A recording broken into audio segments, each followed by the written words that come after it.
Hello बच्चों। तो स्वागत है आप सभी का फिर से आपके अपने चैनल न्यूटन 9.8 में। और आज हम लोग इस वीडियो में शुरू करने वाले हैं प्रोजेक्टाइल मोशन। तो मैं आपको रिकमेंड करूंगा कि इस वीडियो को देखने से पहले आप इसके पहले वाला वीडियो पार्ट 2 देख लीजिए। उसमें मैंने आपको कुछ मेंशन किया है प्रोजेक्टाइल के साथ हम लोग कैसे डील करेंगे। ठीक है, तो उस वीडियो को देखने के बाद ये वीडियो देखिए तो आपको कॉन्सेप्ट ज़्यादा क्लियर होगा। तो चलिए हम लोग शुरुआत करते हैं प्रोजेक्टाइल मोशन। तो सबसे पहले सोचिए कि प्रोजेक्टाइल मोशन होता क्या है। तो इसको हम लोग ऐसे कुछ सोच सकते हैं कि किसी ही बॉल को अगर आप ऊपर थ्रो करते हो तो उस केस में तो डायरेक्ट नीचे आ जाता है ऐसे, ठीक है, नीचे आ जाएगा। लेकिन वही इस बॉल को अगर मैं किसी एंगल पे थ्रो करूंगा तो वो कुछ आगे जाएगा और साथ साथ ऊपर भी जाएगा। तो प्रोजेक्टाइल मोशन एक 2 डायमेंशनल मोशन है और ये बोल सकते हैं कि projectile motion motion in a plane है। ठीक है, इस केस में जो प्लेन है वो एक्स वाई प्लेन है। आप देख सकते हो ये जो प्लेन आपको दिख रहा है वो एक्स वाई प्लेन है। तो हम लोग इस सिचुएशन को डिस्कस करने वाले हैं कि पूरे प्रोजेक्टाइल मोशन में पार्टिकल कैसे कैसे मूव करेगा, उसका हाइट कितना हाइट तक जाएगा ये। साथ ही साथ हम लोग देखेंगे कितने देर के लिए ऊपर चलेगा, मतलब जिसको हम लोग टाइम ऑफ फ्लाइट के नाम से भी जानते हैं। फिर आप हम लोग देखेंगे टाइम ऑफ एसेंट, कहने का मतलब पार्टिकल यहाँ से यहाँ जाने में कितना टाइम लगेगा, यहाँ से यहाँ आने में कितना टाइम लगेगा। तो ये सब सारी चीज़ें हम लोग यहाँ देखेंगे। ठीक है, तो चलिए हम लोग इस डायग्राम से देखते हैं। आपका जो डायग्राम ऊपर दिया हुआ है एक्स वाई एक्सिस आपका दिया गया है। अब इस केस में हम लोग क्या करेंगे, किसी ही बॉल को ऑरिजिन से प्रोजेक्ट करेंगे। ठीक है, सबसे आसान सा केस है। तो इस बॉल को हम लोग ऑरिजिन से प्रोजेक्ट करते हैं।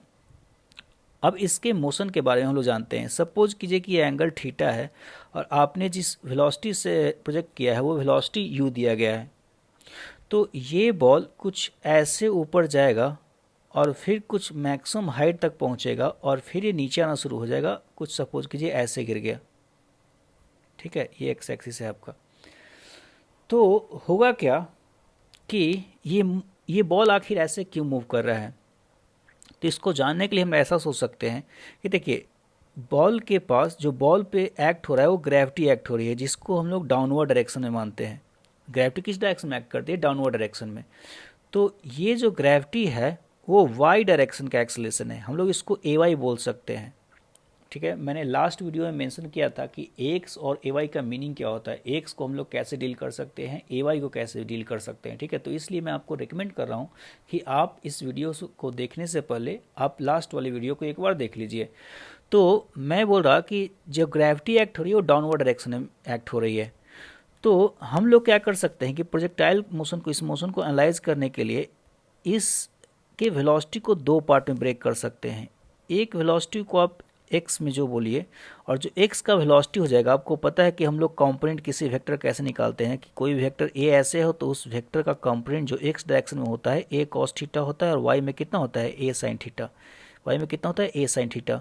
तो जो एक्स में इस वेलोसिटी का कंपोनेंट हो जाएगा वो आप बोलिएगा यू कॉस थीटा हो जाएगा। ठीक है, और वाई में जो वेलोसिटी हो जाएगा वो यू साइन थीटा हो जाएगा। वाई में वेलोसिटी क्या हो जाएगा, यू साइन थीटा। अब प्रोजेक्टाइल मोशन में होता क्या है कि जो एक्सेलरेशन है, जो ग्रेविटी एक्ट हो रही है वो वाई में हो रही है और नीचे की तरफ एक्ट हो रही है। तो ग्रेविटी अगर वाई में नीचे की तरफ एक्ट हो रही है तो हम लोग ऐसे इमेजिन कर सकते हैं ग्रेविटी इसको पुल डाउन करने की कोशिश कर रहा है नीचे की तरफ ग्रेविटी। ठीक है, तो उसके कारण क्या होगा कि जो वाई का वेलोसिटी है वो कमते जाएगा। आप इमेजिन करो कि उसको नीचे आप खींच रहे हो, नीचे वो पुल डाउन हो रहा है। तो उस केस में जो y का वेलोसिटी है वो घटते जाएगा, लेकिन x का वेलोसिटी किसी ही मोमेंट पे x का वेलोसिटी सेम रहेगा। सपोज कीजिए कि यहाँ पर वेलोसिटी आपका v हो गया, तो मैं बोल रहा कि इस v का 2 कंपोनेंट होगा, x में होगा एक कंपोनेंट y में हो जाएगा। ठीक है, तो अब ये एंगल याद रखिए, एंगल आपका चेंज होते रहेगा। तो जो x का वेलोसिटी है, सपोज कीजिए कि इस मोमेंट पे vx है, तो vx जो होगा वो ux के बराबर होगा।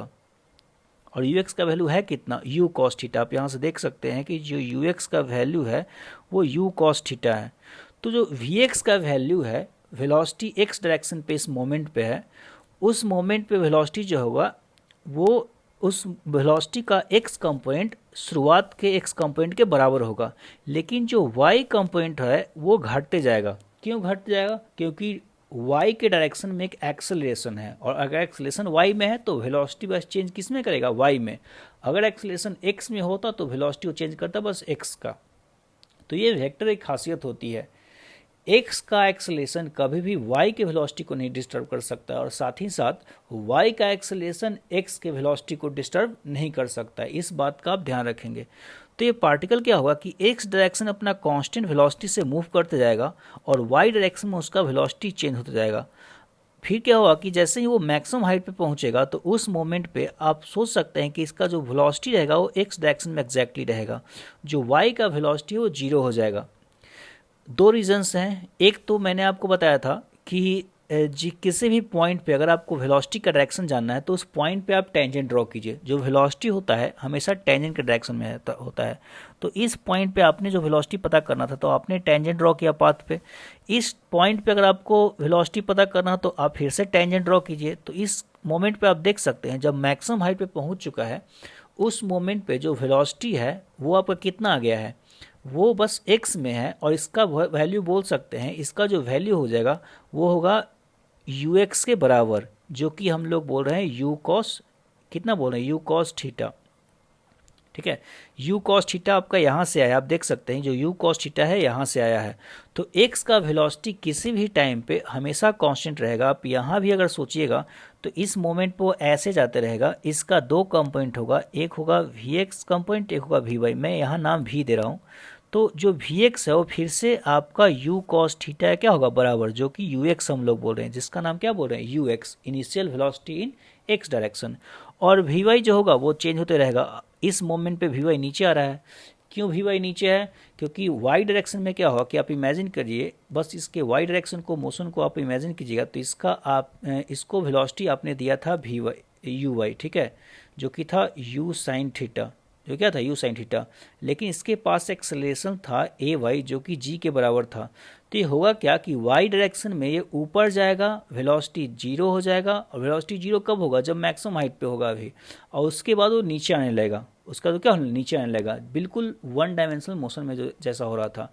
लेकिन x डायरेक्शन में वो साथ ही साथ आगे बढ़ते रहेगा। तो x डायरेक्शन सोचिए कि y में ऊपर जा रहा है और नीचे आ रहा है, और x में वो आगे बढ़ रहा है। तो दोनों के मोशन को अगर कंबाइन कर दीजिएगा तो आपका जो दोनों के अगर मोशन को आप कंबाइन कीजिएगा तो उस केस में जो आपका मोशन हो जाएगा वो इस केस में दिखेगा, जो प्रोजेक्टाइल मोशन आप देख रहे हैं अभी, कि पार्टिकल ऐसे गया, यहाँ से ऐसे गया, मैक्सिमम हाइट तक पहुँचा, उसके बाद वो गिरने लगा। उसके बाद क्या होने लगा? गिरने लगा। और पूरे मोशन में जो है इसका वेलोसिटी x में कांस्टेंट रहेगा और y में पहले वो ऊपर जाएगा और फिर से नीचे आने लगेगा।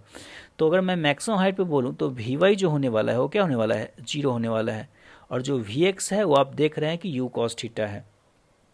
ठीक है, तो अब हम लोग को पता करना है कि इसका मैक्सिमम हाइट कितना होगा, रेंज कितना होगा। रेंज किसको बोलते हैं? तो रेंज बोलते हैं इस पॉइंट से, स्टार्टिंग पॉइंट से जितना दूर वो एक्स में चले, जितना दूर वो जाकर गिरेगा उसी को बोलते हैं क्या? रेंज हम लोग बोलते हैं। मैक्सिमम हाइट की अगर बात करें तो मैक्सिमम हाइट हम लोग बोलते हैं इस हाइट को, हम लोग बोलेंगे एच मैक्स। ठीक है, ये आपका रेंज हो गया। मैं दोनों को ग्रीन से करता हूँ जिस चीज़ को हम लोग कैलकुलेट करना है, और एच मैक्स आपका वो हो गया। तो चलिए हम लोग अब इक्वेशंस पे आते हैं। इक्वेशन कैसे हम लोग इस प्रोजेक्टाइल मोशन का लिखने वाले हैं। तो देखिए, अगर हम लोग ये बोले कि सबसे पहले तो कंक्लूजन हम लिख लेते हैं कि velocity of particle, velocity of projectile in x will remain constant since there is no acceleration in x direction।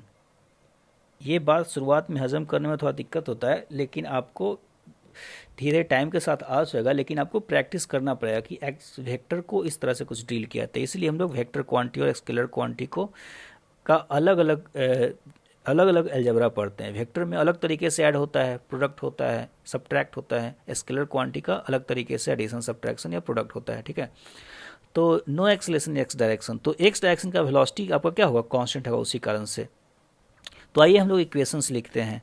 तो अगर हम लोग एक्स डायरेक्शन का इक्वेशन लिखें तो एक्स डायरेक्शन में आपका अगर वेलोसिटी कांस्टेंट है तो आपके पास बस एक ही इक्वेशन है और वो है x is equal to displacement is equal to u x into time, velocity into time simple मैं बोलूँगा। ये बोलिए कि x is equal to velocity क्या है एक्स डायरेक्शन में, यू कॉस थीटा, शुरुआत का वेलोसिटी है यू कॉस थीटा। आप यहाँ देख सकते हैं जो मैंने मार्क किया यहाँ पर कि शुरुआत का जो वेलोसिटी है यू कॉस थीटा वो हमेशा कांस्टेंट होगा, तो you cos theta into time होगा। ठीक है, अब आती है बात वाई डायरेक्शन की। तो अगर हम लोग वाई डायरेक्शन का मेंशन करें तो वाई डायरेक्शन में क्या है कि ए वाई जो एक्सलेशन है वाई डायरेक्शन में वो माइनस जी है, मैं डाउनवर्ड को नेगेटिव ले रहा हूँ, अपवर्ड पॉजिटिव, जैसे कि हम लोगों ने पहले लिया था। तो एक्सलेशन वाई डायरेक्शन में वो माइनस जी है, तो उससे कारण इसके पास तीन इक्वेशन होंगे। आपको तीन इक्वेशन पता है किस तरह से होते हैं कांस्टेंट एक्सलेशन केस में। ए का आपका इक्वेशन हो जाएगा v y is equal to u y minus g t. ठीक है, यू वाई माइनस क्या हो जाएगा g t, v is equal to u plus a t होता है, तो एक्सलेशन का वैल्यू क्या है जी टी। और इसको आप ऐसे भी लिख सकते हैं, इसको लिख सकते हैं v y is equal to u y क्या है u sign theta minus g t. ठीक है, सेकेंड जो इक्वेशन हो जाएगा वो हो जाएगा y is equal to u y t minus half g t square. बिल्कुल जो इक्वेशन है वन डायमेंशनल मोशन जैसा ही है, बस इस केस में x और y को अलग अलग तरीके से डील करना है। इसको आप लिख सकते हैं ऐसे कर कर कि y इज इक्वल टू आप लिख सकते हैं u sign theta t minus half g t square. ठीक है, फिर नेक्स्ट में अगर हम लोग बात करें तो v square is equal to u square minus two g y. ठीक है, यू वाई यहाँ लिखेंगे हम लोग, तो इसको लिख सकते हैं हम लोग v y square is equal to u sign theta square u square minus two g y. तो ये आपके तीन इक्वेशन हो गए। इक्वेशन हम लोग इसको बोल सकते हैं, जो एक्स का इक्वेशन है इक्वेशन 1 बोल सकते हैं, इसको हम लोग इक्वेशन 2 बोल सकते हैं। ठीक है, तो ये आपके सारे इक्वेशंस हो गए। अब देखिए हम लोग को बात करना है कि हम लोग निकालेंगे टाइम ऑफ एसेंट, निकालेंगे टाइम ऑफ फ्लाइट, निकालेंगे एच मैक्स निकालेंगे और साथ ही साथ रेंज निकालेंगे। ठीक है, तो आइए हम लोग आते हैं टाइम ऑफ एसेंट पे। तो सबसे पहले पढ़ना है आपको time of accent T A. आपको पता है टाइम ऑफ एसेंट क्या होता है कि ऊपर जाने का टाइम। ठीक है, जो आप सोच रहे हैं वो नहीं है। तो time of accent T A, तो टाइम ऑफ एसेंट की अगर बात करें तो मैं एक छोटा सा डायग्राम इधर बना दे रहा हूँ कि पार्टिकल होता है क्या है कि पूरे मोशन में कुछ इस तरह से जाता है कि आपने एक्स में और वाई में दोनों के बीच में प्रोजेक्ट किया तो ऐसे कुछ जाएगा, तो टाइम ऑफ एसेंट इस पॉइंट का टाइम बोलते हैं। ठीक है, तो यहाँ पर होगा क्या कि पहचान क्या है कि वी वाई वाई डायरेक्शन में जो वेलोसिटी जब जीरो हो जाएगी तो उसको हम लोग बोलेंगे टाइम ऑफ एसेंट। तो जैसा हम लोगों ने वन डायमेंशनल मोशन में यूज़ किया था इक्वेशन, वही मैं यूज़ करने वाला हूँ। इक्वेशन नंबर सेकंड इस केस इसमें यूज हो जाएगा। तो इक्वेशन नंबर सेकंड है, आप बोलिएगा कि v y is equal to u y minus g t. ठीक है, और इसको आप जीरो पुट कर दीजिए, वी वाई क्या हो जाएगा आपका जीरो पुट हो जाएगा। तो यहाँ से जो टी आ जाएगा उसको हम लोग टाइम ऑफ एसेंट बोलेंगे और आपका आंसर हो गया है यू वाई बाई जी। इसको हम लोग यू साइन थीटा बाई जी के नाम से ही जानते हैं। ठीक है, आप याद करने के लिए टी ए जो टाइम ऑफ एसेंट है यू वाई बाई जी याद कर सकते हैं। आप याद रखिए कि वन डायमेंशनल मोशन हो गया था T A is equal to U by G. U by G कहने का मतलब ये हो गया कि उस केस में जो पार्टिकल तो था उसको हम लोग ऊपर की तरफ प्रोजेक्ट कर रहे हैं, तो उस केस में वेलोसिटी का कोई कंपोनेंट का बात ही नहीं था, वेलोसिटी बस एक डायरेक्शन में था ऊपर की तरफ। इस केस में वेलोसिटी बीचों बीच है, तो आपको एक्स और वाई को अलग अलग करना होगा, फिर ये वाला कंपोनेंट जो ऊपर वाला कंपोनेंट है वो यूज करना है। ठीक है, तो हम लोग ऐसे यूज कर सकते हैं। तो जो फार्मूला है ऑलमोस्ट सिमिलर है जो कि हम लोगों ने one dimensional motion under gravity में पढ़ा था। फिर आपका बात आता है time of flight, time of flight. ठीक है, तो टाइम ऑफ फ्लाइट की अगर बात करें तो टाइम ऑफ फ्लाइट में हम लोग से ये इक्वेशन यूज करेंगे। इक्वेशन नंबर जो थर्ड आप देख रहे हैं यहाँ पर y is equal to u sign theta t minus half g t square. तो पूरे टाइम ऑफ फ्लाइट में हुआ क्या है कि पार्टिकल, देखिए आपको इसमें तो कुछ समझ में आएगा कि पूरे टाइम ऑफ फ्लाइट में जो पार्टिकल है वाई में नहीं चला है, बस वो चला है किस में, एक्स में, क्योंकि वो ऑरिजिन से शुरुआत किया यहीं पे आकर गिर गया ग्राउंड पे, तो बस चला है वो एक्स में, वाई में नहीं चला है, तो वाई में डिस्प्लेसमेंट कुछ नहीं हुआ है। तो मैं यूज़ करने वाला हूँ टाइम ऑफ फ्लाइट के लिए y is equal to u y t minus half g t square, और इसका वैल्यू मैं जीरो पुट करने वाला हूँ। तो आप देखिएगा तो हो जाएगा u y t is equal to half g t square, और इसको अगर आप इक्वलाइज करेंगे तो यहाँ से आप देख सकते हैं एक टी आपका कैंसिल हो जाएगा, और जो टाइम का जो वैल्यू आएगा, टाइम ऑफ फ्लाइट का वैल्यू, वो बोलेंगे 2u/g आप बोलेंगे, और उसको बोल सकते हैं कि 2u sin थीटा बाई क्या बोल सकते हैं आप, g बोल सकते हैं, ठीक है। तो इसको हम लोग बोलेंगे टाइम ऑफ फ्लाइट, जो कि सेम है हम लोगों ने वन डायमेंशनल मोशन में पढ़ा था अंडर ग्रेविटी, ठीक है। और इसको आप देख सकते हैं कि टाइम ऑफ जो फ्लाइट है, टाइम ऑफ फ्लाइट है वो 2 टाइम्स ऑफ टाइम ऑफ क्या है, एस एंड वी है, ठीक है। चलिए अब हम लोग आते हैं नेक्स्ट डेरिवेशन पे। नेक्स्ट है आपका एच मैक्स। तो मैक्सिमम हाइट, डेरिवेशन फिर से वही है कि एच मैक्स में क्या होगा कि वाई डायरेक्शन में वेलोसिटी जीरो, जब वो मैक्सिमम हाइट पे पहुंचेगा, यहाँ से जब यहाँ पहुंचेगा तो उसका वाई वेलोसिटी क्या होना, जीरो होने वाला है। तो मैं इक्वेशन इसमें यूज करूँगा फोर्थ, जो कि है वी स्क्वायर या v y square is equal to u y square minus 2GY, ठीक है। और फिर से इसका वैल्यू क्या पुट कर देने वाला हूँ, जीरो, क्योंकि वी वाई क्या हो जाएगा मैक्सिमम हाइट पे, जीरो। तो इसको हम लोग बोलेंगे जो वाई का वैल्यू आ जाएगा वो आ जाएगा u y square by 2G, ठीक है। तो इसी को हम लोग बोलेंगे एच मैक्स। तो एच मैक्स को हम लोग बोलेंगे कितना, you y square by 2G, और इसको आप बोल सकते हैं u square sin square theta by g 2G, ठीक है। तो ये आपका हो गया एच मैक्स, ओके।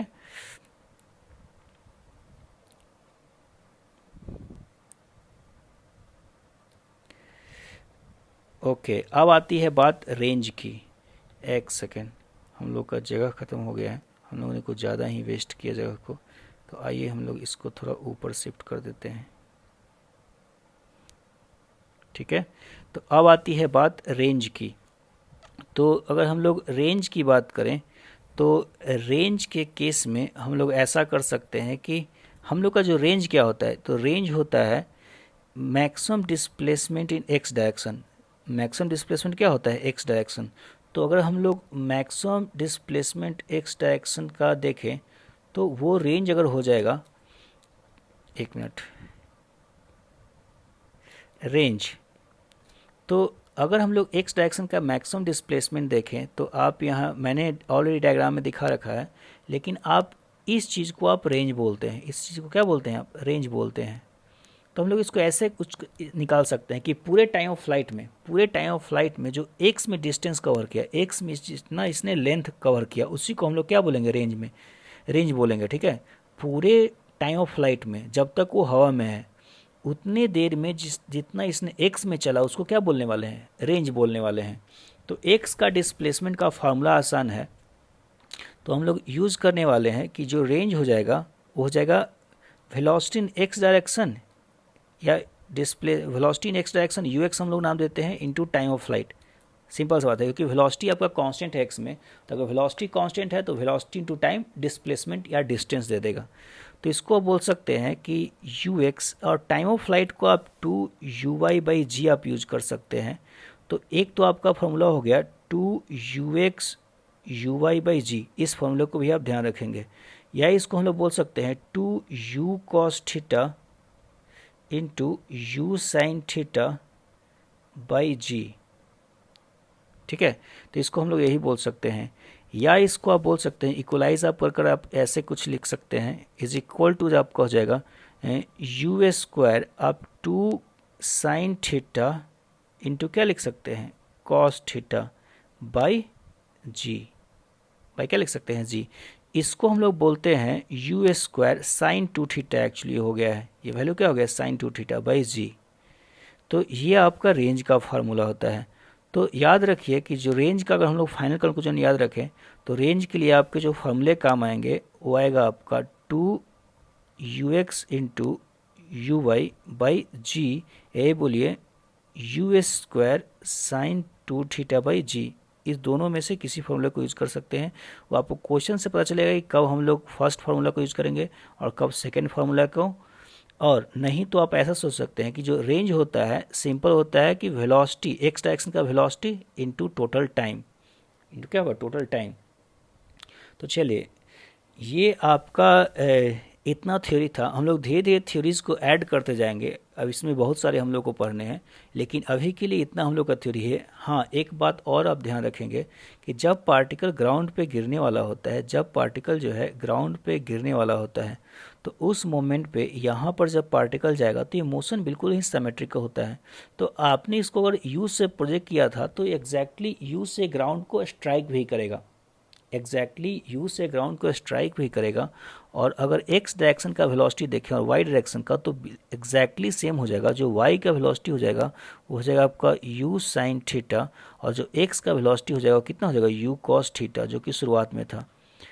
तो वाई में स्पीड सेम होगा क्योंकि डायरेक्शन आपका ऑपोजिट है। तो आप ऐसा कर सकते हो कि y का जो स्पीड होगा, पहले वो ऊपर की तरफ वेलोसिटी था, अब वेलोसिटी नीचे की तरफ, लेकिन स्पीड दोनों मोमेंट पे सेम ही होगा। हाँ, और x डायरेक्शन का तो वेलोसिटी हमेशा इक्वल है ही। तो ये मोशन बिल्कुल सिमेट्रिकल होता है। आप अगर फर्स्ट हाफ देखोगे, यहाँ से लेकर अगर यहाँ तक का मोशन देखोगे, आपको दिखाई दे रहा होगा, और सेकेंड हाफ देखोगे, यहाँ से लेकर यहाँ तक का मोशन, तो फर्स्ट हाफ और सेकेंड हाफ दोनों एग्जैक्टली क्या होते हैं, सिमेट्रिकल। ये फर्स्ट हाफ हो गया और ये सेकेंड हाफ। फर्स्ट हाफ के लिए ऊपर जाएगा, सेकेंड हाफ के लिए कहाँ जाएगा, वो नीचे जाएगा।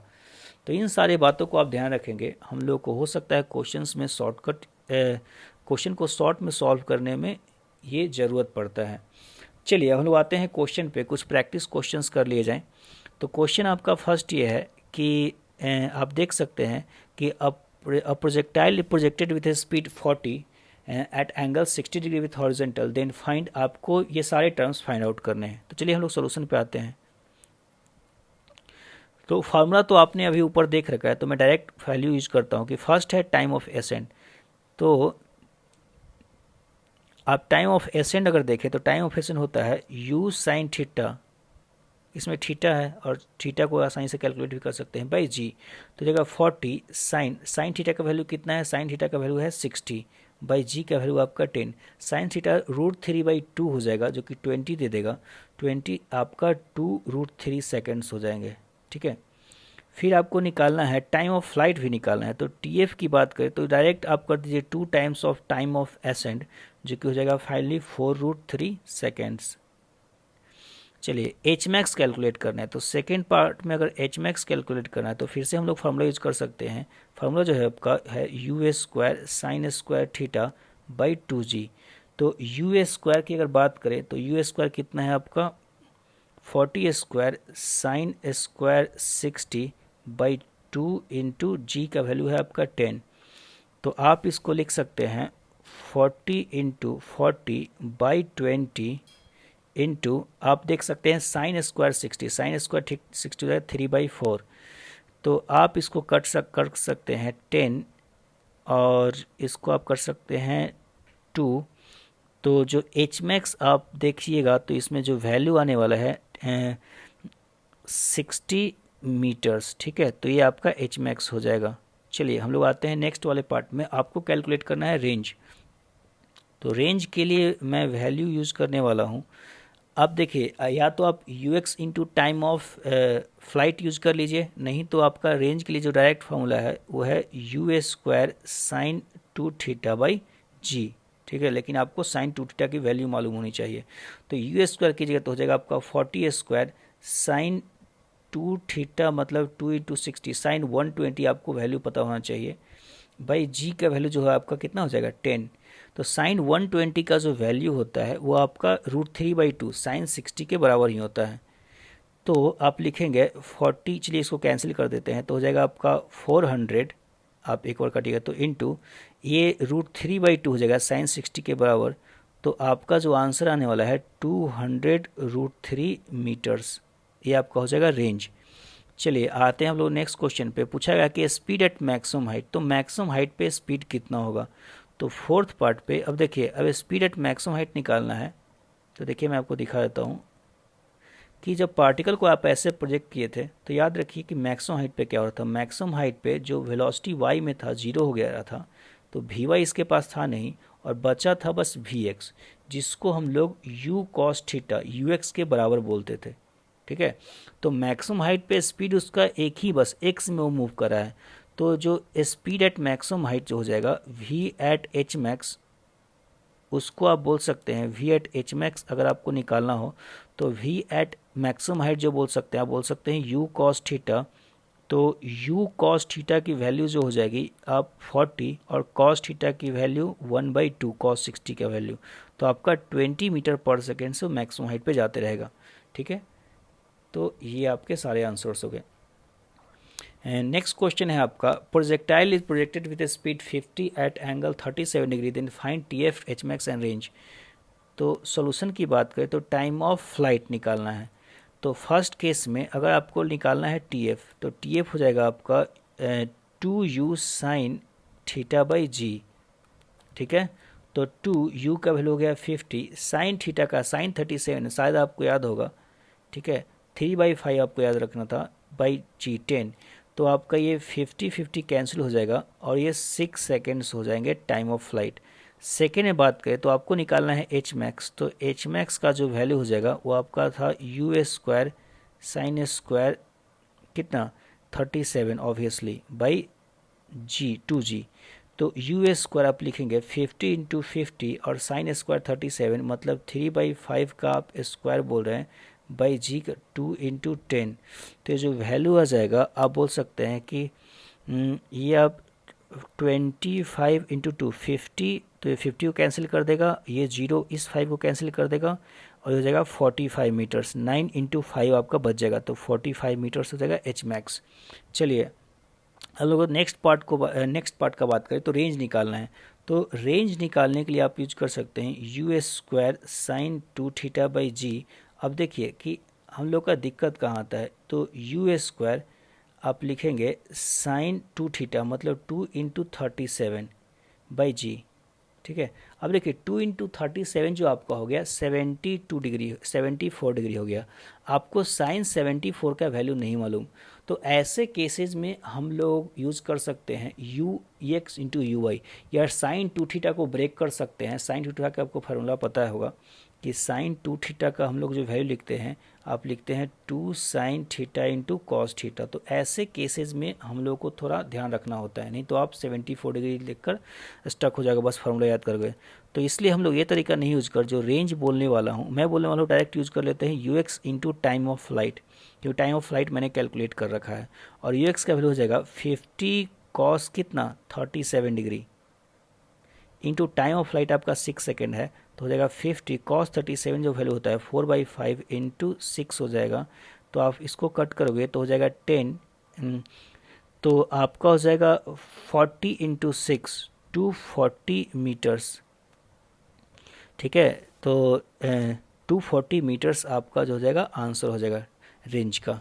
चलिए आते हैं हम लोग नेक्स्ट क्वेश्चन पे। नेक्स्ट क्वेश्चन में कुछ वेलोसिटी इस तरह से दिया होगा कि a projectile is projected with speed this much. अब देखिए इस केस में वेलोसिटी आई कैप और जे कैप में दिया हुआ है, तो थीटा दिया हुआ ही नहीं है। आई कैप जे कैप आपको पता होगा कि आई कैप का मतलब एक्स कंपोनेंट को डायरेक्ट देगा और जे कैप का मतलब वाई कंपोनेंट डायरेक्ट देगा। तो आपको निकालना है एंगल ऑफ प्रोजेक्शन। तो सबसे पहले तो हम लोग थीटा अगर इच्छा तो यहाँ से निकाल सकते हैं। तो देखिए एंगल ऑफ प्रोजेक्शन अगर पूछा है तो ये बोलना चाह रहा है कि ये जो वेलोसिटी है जिसको आप वी जो बोल रहे हो या यू बोलो, इसके दो कंपोनेंट्स है, एक है आपका वी एक्स और दूसरा कंपोनेंट है आपका क्या वी वाई। और जो एंगल ऑफ प्रोजेक्शन निकालना है हमेशा एक्स एक्सिस जो एंगल आता है उसको बोलते हैं एंगल ऑफ प्रोजेक्शन। तो थीटा निकालना है तो आप सीधा वेक्टर कर्व यूज करो, टेन थीटा कहीं भी निकालना होता है तो वाई बाई एक्स कंपोनेंट यहाँ देख सकते हैं वी वाई वी एक्स। और आपको और नहीं समझ में आया तो ऐसे कर सकते हो, जो वी वाई होगा इस राइट एंगल ट्रायंगल का, ये आपका वी एक्स हो गया और ये वी वाई हो गया और दोनों मिलकर वी बनाता है, दोनों मिलकर क्या बनाता है वी। तो इस थीटा को अगर आपको निकालना हो तो परपेंडिकुलर बाई क्या कर सकते हैं आप बेस कर सकते हैं। तो बिल्कुल ही बेसिक्स है, इसमें कंफ्यूज होने की बात नहीं है।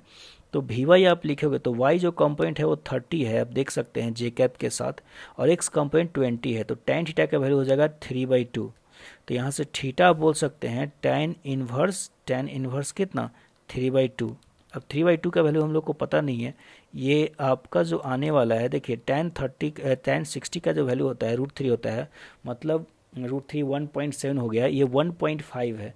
तो ये 60 और 45 के बीच में होगा, क्योंकि 45 जो होता है 1 देता है tan, और जो 60 देता है वो देता है √3 मतलब 1.7। ठीक है, तो ये 1.5 आप ले सकते हो 50 डिग्री या जो भी 52 डिग्री जो भी आप ले, तो ऐसे हम लोग अंदाज़ा लगा सकते हैं। चलिए हम लोग आते हैं क्वेश्चन पे। तो क्वेश्चन में फिर ये एंगल ऑफ प्रोजेक्शन निकल गया एंगल ऑफ प्रोजेक्शन। सेकंड में आपको निकालना है टाइम ऑफ फ्लाइट। तो टाइम ऑफ फ्लाइट जो है मैं फॉर्मूला इस केस में यूज करने वाला हूँ 2u/g। क्या करूँगा 2u/g। u जो था आपका 30 है, बाई जी कह लूँ आपका 10 हो गया, तो 6 सेकेंड्स हो गया टाइम ऑफ फ्लाइट। नेक्स्ट में आपका निकालना है, थर्ड में रेंज निकालना है। तो रेंज निकालने के लिए क्या कीजिए आप you x into time of flight कर दीजिए, या 2ux/u/g भी कर सकते हैं। ठीक है, 2ux/u/g भी कर सकते हैं, बात बराबर है। अब ux है कितना, तो ux 20 दिया हुआ था, x में आई कैप में जो वेलोसिटी था वो 20 था, और टाइम ऑफ फ्लाइट 6 सेकेंड्स है, तो आपका जो वैल्यू हो जाएगा 120 मीटर्स हो जाएगा। तो इस तरह से हम लोग डिफरेंट डिफरेंट किस फॉर्मूले को कब यूज करना है आपको सोचना होगा। तो आज के लिए इतना ही। अगले दिन में हम लोग कुछ अच्छे टाइप के क्वेश्चन इंक्लूड करेंगे। ये आपका बेसिक्स था शुरुआत करने के लिए। नेक्स्ट क्लास में हम लोग थोड़ा एडवांस लेवल का प्रॉब्लम करेंगे, और साथ ही साथ हम लोग कंडीशन पढ़ेंगे मैक्सिमम रेंज का, और कंडीशन पढ़ेंगे किस केस में रेंज सेम होगा for the 2 different angle of projection. तो तब तक के लिए bye bye and take care.